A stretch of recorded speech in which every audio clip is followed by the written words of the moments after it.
বন্ধুরা, সবাইকে শুভেচ্ছা। আমি কনক বলছি। নিশি রাতের কথা, নিশি রাতের কাব্য, অথবা নিশি রাতের ভাবনা, আমরা যেটাই বলি না কেন,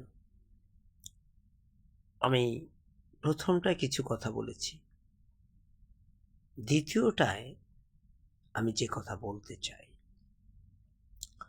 আমরা সবাই ছোটবেলা সুন্দর সুন্দর ছড়া পড়েছি, যে ছড়া আমাদেরকে শিখিয়েছে আরেকটি ছড়া পড়তে। বড় হয়েছি এবং একটা পর্যায়ে এখন সাহিত্য চর্চা করতে এসেছি। আসলে বন্ধুরা, সাহিত্য চর্চাটা মানুষে দুইটা ভাবে করতে আসে। একটা হলো যারা যারা সরকারি বেসরকারি নানানভাবে চাকরি বাকরি করতো, অবসরে আছে, তারা সাহিত্য চর্চায় একসময় করতে এখন আবার নতুন করে শুরু করছে। আবার কেউ শখে কবিতা লিখতে লিখতে সাহিত্য চর্চা শুরু করছে। 1998 সাল থেকে সাহিত্য চর্চা করতে এসে বিভিন্ন সাহিত্য সভায় গিয়েছি। প্রাণবন্ত আলোচনা, কবিতা পাঠ, কবিতার উপর আলোচনা, এরকম কথাগুলো শুনে আসছি। বর্তমানে যে সাহিত্য সংগঠনগুলো আছে, বেশিরভাগই তারা ফেসবুক থেকে পূর্ব দিগন্তে উদয় হয়েছে।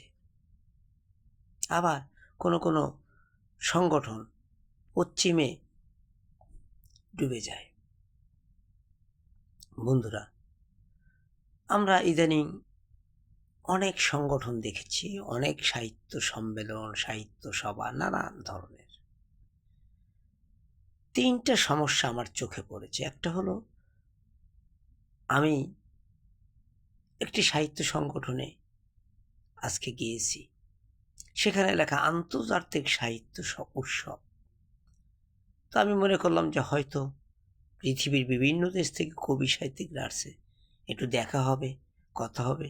ইংরাজিতে ঠাসঠুস করে দু একটা কথা বললাম, কিন্তু যে দেখি কই, নোয়াখালী থেকে আসছে, বরিশাল থেকে আসছে, ব্রাহ্মণবাড়িয়া থেকে আসছে, এরকম বিভিন্ন জায়গা থেকে, তো বিদেশি কেউ নাই। তখন একজনকে জিজ্ঞেস করলাম, কেন নাই? আন্তর্জাতিক লাগাইছেন, কই এটা বা লাগালে এটা ক্রেডিট ক্রেডিট। আবার সেই সংগঠক,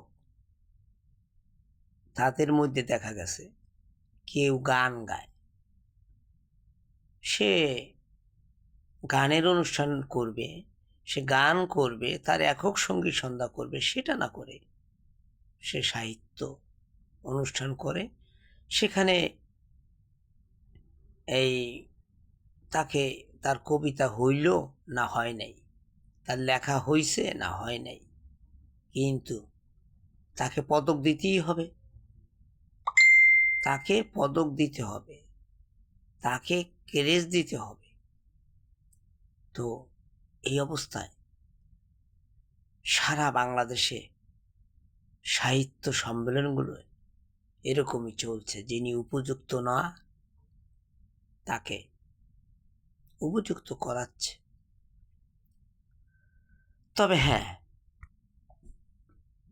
কবি সংসদ বাংলাদেশ 28 বছর একটা সংগঠন, আমরা পুরস্কার দেই। সেটা কিভাবে? আগে কবিতা নেই, প্রকাশিত বই থাকলে বই নেই, এটার জন্য একটা বাছাই কমিটি করি, তারপর তাদের লেখা যাচাই বাছাই করে একটা পুরস্কার ঘোষণা করি।